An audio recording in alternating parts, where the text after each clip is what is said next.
हाँ। कि ये पासवान के नाम पर सिर्फ वोट लिया है और सिर्फ अपने सत्ता में रहने के लिए जो है हमारे साथ जो है छल किया है। वो समझ चुके हैं। जब सीट की बात आती है तो सिर्फ अपने जीजा और दीदी याद आते हैं। अभी इस वक्त भीम आर्मी के ऋषि राजी हैं। बातचीत करने वाले चंद्रशेखर आजाद रावण जी को लेकर और चिराग पासवान जी को लेकर, यानी कि यूपी के लिए चंद्रशेखर आजाद रावण जी है और बिहार के लिए चिराग पासवान जी।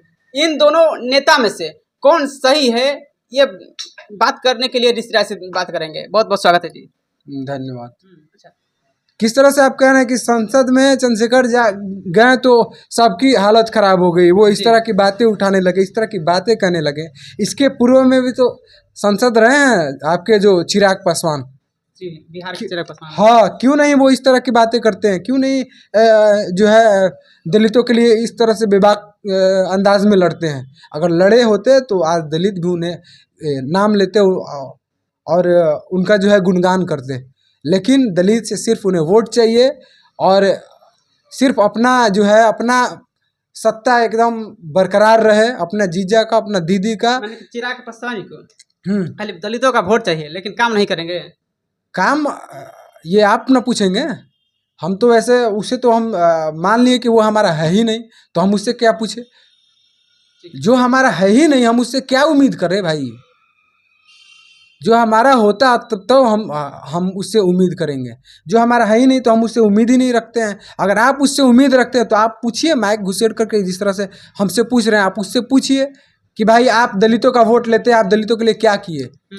आप दलितों के लिए क्यों नहीं लड़ते हैं? जिस तरह से जहाँ शोषण होता है, जिसको आप जो है अपना जीजा फूफा मान के बैठे हुए हैं, मानते हैं, जिसका संरक्षण करते हैं, वो शोषण करता है आप ही के दलित परिवार पर। कहने को वो दलित परिवार से ही आते हैं, और दलित पर जब शोषण होता है तो उनका संरक्षण करते हैं। किनका? जो शोषण करते हैं दलित पर।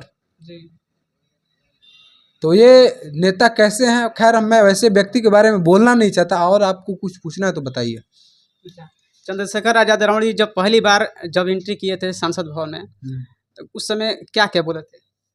देखिए, पहली बार कोई संसद में एंट्री करता है तो पहले तो उन्हें शपथ दिलाया जाता है कि आप भाई शपथ लीजिए, पद को ग्रहण कीजिए, है ना? तो उन्होंने बहुत ही बेबाक तरीका से, बहुत ही बुलंद आवाज़ में अपना जो है संसद का शपथ उन्होंने ग्रहण किया पहली बार में कहे थे कि जय भीम, जय जोहार, जय जवान किसान, सब बोल रहे थे। वो पहली बार नहीं कह रहे भाई, वो हर बार कहते हैं। लेकिन संसद में वैसा पहला व्यक्ति ये थे जो इस तरह से जय भीम, जय जोहार, जय किसान, जय मंडल का इस तरह से नारा बुलंद किए, वो पहला व्यक्ति थे। और उन्हीं के पीछे देखते देखते बहुत सारे लोग उनका कॉपी किए। और करना पड़ेगा, क्योंकि लोग जो है ब्रांड का कॉपी तो होता ही है। ब्रांड का कॉपी होता है, यानी कि सभी लोग देखा देखी करने लगे। हाँ बिल्कुल। के लोग कहते हैं कि ये जातिवाद फैला रहे हैं चंद्रशेखर आजाद रावण जी। बताइए। जातिवाद तो चंद्रशेखर आजाद अगर फैलाए होते तो इतना मुश्किल नहीं होता उनको संसद बनने में। जातिवाद तो उन लोगों ने फैलाया है जो चंद्रशेखर आजाद को कह रहे हैं कि उन्होंने जातिवाद फैलाया है। क्योंकि चंद्रशेखर आजाद उस कौम से आते हैं जिस कौम को यहाँ के मूल निवासी कहा जाता है। और यहाँ के मूल निवासियों को जो आरोप देते हैं कि ये जातिवाद करते हैं ये लोग, हम ही लोगों को जो है उन्होंने यहाँ के मूल निवासियों को 6743 जातियों में बांट दिया। और तब जाकर के अब हम लोग को कह रहा है कि ये जातिवाद कर रहा है। अच्छा, और भी विपक्ष के लोग कहते हैं कि खाली जय भीम करते हैं लोग, मानता बढ़िया से नहीं है सब कुछ। क्या नहीं मानता है? जय भीम मैंने कि बाबा साहेब के जो संविधान के जो सब लिखा है उसके आधार पर लोग चलते नहीं है, खाली झंडा लेकर ढोते हैं जय भीम जय भीम। भीम भी टिका है, सब लोग बोलते हैं। कैसे नहीं मानते भाई? बाबा साहब को मानते हैं। और जो लोग बाबा साहब को नहीं मानते हैं जी, जो विपक्षी लोग हैं, बाबा साहब से चिढ़ते हैं, वो कहते हैं कि हम नहीं मानते हैं, लेकिन उनका बाप भी मानता है। क्योंकि जिस देश में वो सांस ले रहा है ना, ये बाबा साहब के लिखित संविधान के अनुसार ये देश चलता है। और किसी भी चीज़ की ज़रूरत पड़े ना तो उसको संविधान के दायरे में रह करके करना पड़ेगा। तो वो माने या ना माने, लेकिन उसके बाप को भी बाबा साहब को मानना पड़ेगा। इस बार तो 2024 में लोग कह रहे थे कि संविधान दे देंगे, आरक्षण हटा देंगे, फिर क्या हुआ कि फिर अभी हटा नहीं। आप देख सकते हैं, रिजल्ट सामने है। जी संविधान हटाना किसी की बस की बात नहीं है। आप यूँ बता दें कि संविधान जब लिखना किसी के बस का बात नहीं था, तो उसे मिटाना किसी के बस का बात है क्या? या फिर संविधान अगर मिटा दे तो उससे बेटर कोई संविधान लिख दे, ऐसा कोई बाप किसी के बेटा पैदा किया है क्या? तो कोई किसी का बाप भी संविधान नहीं बदल सकता है, सिर्फ बातें कर सकता है। तो खैर वो आज़ादी है, कुछ भी बोल सकता है, और ये आज़ादी भी वो संविधान ही दिया। जितने मैंने सब संविधान में दिया। अच्छा, एक और सवाल है कि एक अभी चौकीदारों का वैकेंसी है जो पसवानों के लिए है, और SC ST के जो था ये चौकीदार के लिए, इसको फॉरवर्ड में कर दिया गया है, ताकि फॉरवर्ड भी चौकीदार बन सकते हैं, इस फार्म भर सकते हैं, सब कर सकते हैं। लेकिन इस पर चिराग पासवान जी को आवाज़ उठाना चाहिए था, लेकिन अभी तक आवाज़ नहीं उठाए। फिर चिराग का बात कर दिए आप। कह रहे हैं उस दलाल को, जो है चमचा को, मेरे पास बात मत कीजिए। जी वो समाज का शोषण करने वाला व्यक्ति का बार बार आप बात कर रहे हैं मेरे पास। वो समाज के सिर्फ वोट के लिए है, दलित वोट के लिए, फिर सिर्फ वोट के लिए, आप यूँ समझ लीजिए। वो भाई वो है ही नहीं समाज के लिए। तो वो उसके भले पिताजी पासवान थे, लेकिन उसकी माँ जो है पांडे है। जी तो हमारे जो है उनके पिताजी जो है वो आदर्श रहे हैं, उन्होंने बहुत अच्छा काम किया। अगर उनका बेटा होते तो एक बेटा का फर्ज होता है अपने बाप का मान सम्मान रखना।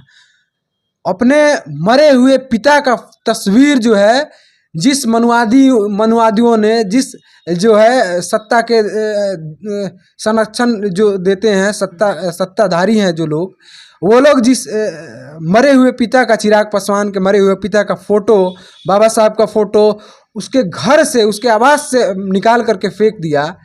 वो बेटा को वो वैसे जीना चाहिए क्या? वो तो अपने बाप के सम्मान के लिए अपने जीवन को कुर्बान कर देना चाहिए कि जिस बाप ने इतने बड़ा साम्राज्य खड़ा किया है, और अपने उस बाप को जो है मरने के बाद इतना बड़ा अपमान किया गया है, उसके घर से उसके तस्वीर निकाल करके कचरा में फेंक दिया गया है, उसको तो बदला लेना चाहिए उन लोगों से। लेकिन वो जो है चमचा, वो मुंहचोर, वो नामर्द व्यक्ति जिसने हमारे आदर्श का तस्वीर आवाज से निकाल करके फेंक दिया, उसका जूठा चाट रहा है ये, उसका जो है तलवा चाट रहा है, उसके आड़ में है जो है, उसके साथ जो है जा करके अब क्या ही कहें, उसका चाटुकर्ता करने में लगा हुआ है, जिसने उसके बाप को अपमानित किया है। जब अपने बाप के अपमान का बदला वो नहीं ले सकता है, तो आपको क्या जानता है वो? दलितों को क्या जानता है वो? अब बिहार के दलितों कहते हैं कि गलती से हम लोग चिराग पासवान जी को वोट दे दिए हैं, लेकिन अब से चिराग पासवान जी को वोट नहीं देंगे भाई। हमारे पासवान भाई भी समझ रहे हैं कि ये पासवान के नाम पर सिर्फ वोट लिया है, और सिर्फ अपने सत्ता में रहने के लिए जो है हमारे साथ जो है छल किया है। वो समझ चुके हैं। जब सीट की बात आती है तो सिर्फ अपने जीजा और दीदी याद आते हैं। क्यों नहीं वो किसी अपने ही जाति की अगर वो बात करे तो अपनी जाति पासवान भाई को किसी को सीट देता, किसी को संसद बनाता, जरूर बनाता। लेकिन वो ऐसा नहीं है। तो ये मूर्ख नहीं है, हमारे पासवान भाई भी वो समझ चुके हैं कि वो क्या कर रहा है। उसके पिताजी पासवान थे, उन्होंने बहुत कुछ किया लोगों के लिए, सिर्फ पासवानों के लिए नहीं, पूरे दलित के लिए किया, पूरे देश के लिए किया उन्होंने। लेकिन ये जो है ये पांडे है, और ये उन्हीं के लिए करता है, उन्हीं के लिए करते हैं जी। और आप लोग कमेंट कीजिएगा कि किसके लिए काम कर रहे हैं, और जाते जाते क्या संदेश दीजिएगा? संदेश यही देंगे कि यह लोकतंत्र है, सबकी आज़ादी है, जो जहाँ चाहे वहाँ रह सकता है। हम लोग बुद्ध को मानने वाले लोग हैं। तथागत गौतम बुद्ध जी ने कहा था कि कोई भी बात इसलिए मत मानो कि वह मोटी मोटी पुस्तकें में लिखी हुई हैं, या फिर कोई भी बात इसलिए भी मत मानो कि कोई राजा कह रहा है, कोई बड़ा व्यक्ति कह रहा है, या फिर कोई तुम्हारे ही जात का धन्ना सेठ कह रहा है, बल्कि उस बात को, उसके बात को तब मानो जब अपनी तर्क की कसौटी पर कसो और जब वो खरा उतरे तभी मानो। उसी तरह से चिराग पासवान की बातों को अपने तर्क कसौटी पर कसिए और उसके बाद चिराग पासवान की बातों को मानिए। आज सदियों से आप लोग जात के नाम पर उसे वोट करते आ रहे हैं, लेकिन आपके जात के लिए उसने क्या किया? कुछ पासवान भाइयों को भी मेरा बयान ये जो है थोड़ा सा तीखा लग सकता है कि हमारे चिराग भैया के बारे में इसे बोल दिए। मैं नहीं बोलना चाहता, मैं उनके पिता के बारे में कहाँ बोल रहा हूँ, लेकिन वो जो है चिराग पासवान अपने पासवान भाइयों के लिए कहाँ कर रहा है भाई? अगर करे तो बता दीजिए, आप करे तो बता दीजिए। इसीलिए आप लोग जाति से बढ़ कर के जो है विचारधारा को अपनाइए, और बाबा साहब को मानने वाले लोग जो है इस देश में तादाद उनकी बढ़ रही है। वो लोग सत्ता में राज कर सकते हैं, देश में जो है अपना सत्ता कायम कर सकते हैं। तो आप लोग अपने सूझबूझ से अम्बेडकरवादी को चुनिए। आप लोग जो है किसी के बहकावे मत आइए। और जाति से कुछ नहीं होता है साथियों, विचारधारा से सब कुछ होता है, क्योंकि विचारधारा से ही आदमी कहता है कि विचारधारा वो मूल मंत्र है जिससे मित्रता संभव है। अगर आपका हमारा विचारधारा नहीं मिलता है तो हम लोग मित्र नहीं होंगे। बस इतना ही, धन्यवाद। धन्यवाद। चलिए आप लोग कमेंट कीजिएगा इस वीडियो में क्या सही था क्या गलत था, आप लोग जरूर कमेंट कीजिएगा। चलिए मिलते हैं अगले वीडियो के साथ, तब तक के लिए इतना ही, धन्यवाद।